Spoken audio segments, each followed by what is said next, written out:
Hace unos años en Nicaragua, el cardenal Miguel Obando y después Monseñor Abelardo Mata expresaron un deseo y una verdad.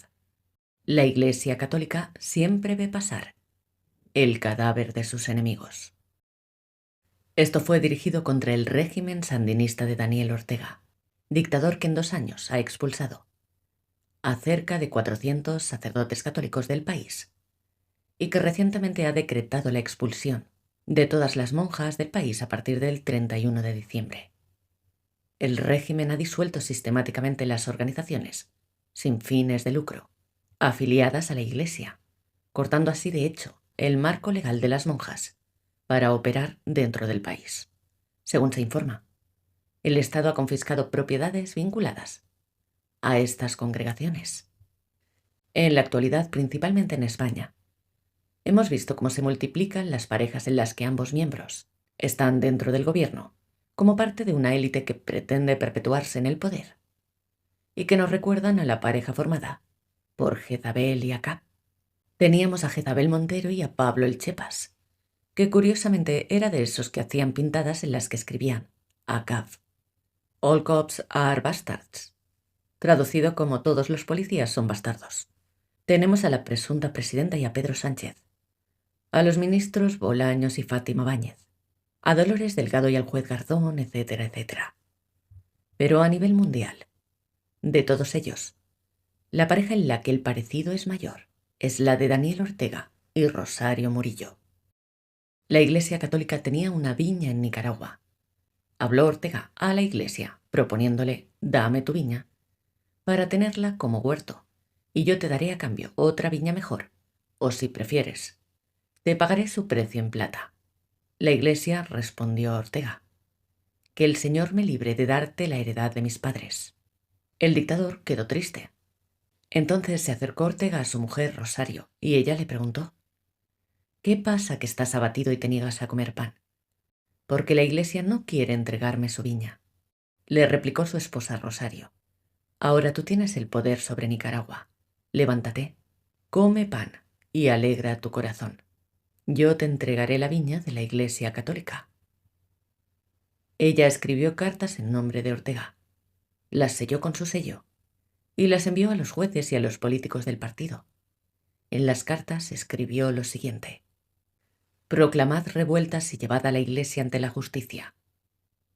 Haced sentar frente a ella a 2 hombres, hijos de Belial, para que testimonien diciendo: has maldecido al partido y al presidente. Entonces, sacadla, apedreadla y que muera. Y así está sucediendo. Ya la están sacando fuera de la ciudad, la apedrean y morirá si esto continúa así. En un artículo de la web Un Café con Voz, leemos cómo los hermanos Valdez dirigieron en octubre del 2018 una campaña para expulsar de Nicaragua al obispo auxiliar de Managua, Monseñor Silvio Báez, acusándolo de todo tipo de delitos. El 31 de octubre de ese año, enviaron una carta al Papa Francisco denunciando al obispo. El 18 de noviembre de 2019, Rafael y Tomás encabezaron una turba que asaltó la Catedral Metropolitana de Managua, donde un grupo de madres de presos políticos estaban iniciando una huelga de hambre por la libertad de sus hijos. A ellas las golpearon, las expulsaron del templo y les robaron sus pertenencias. Al momento de profanar la catedral, los hermanos Valdez y las turbas del orteguismo atacaron a golpes al padre Rodolfo López, a unas monjas y a trabajadores del templo. Luego hicieron destrozos, colocaron banderas rojinegras en el templo y gritaron consignas a favor del dictador Daniel Ortega y de su partido FSLN.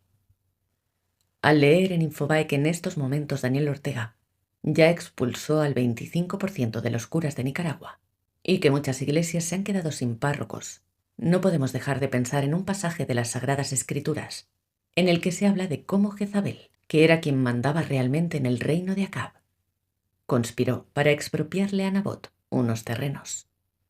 Cuando Rosario se enteró de que ya no había iglesia en Nicaragua, le dijo a Ortega: levántate y aprópiate de la viña de la iglesia.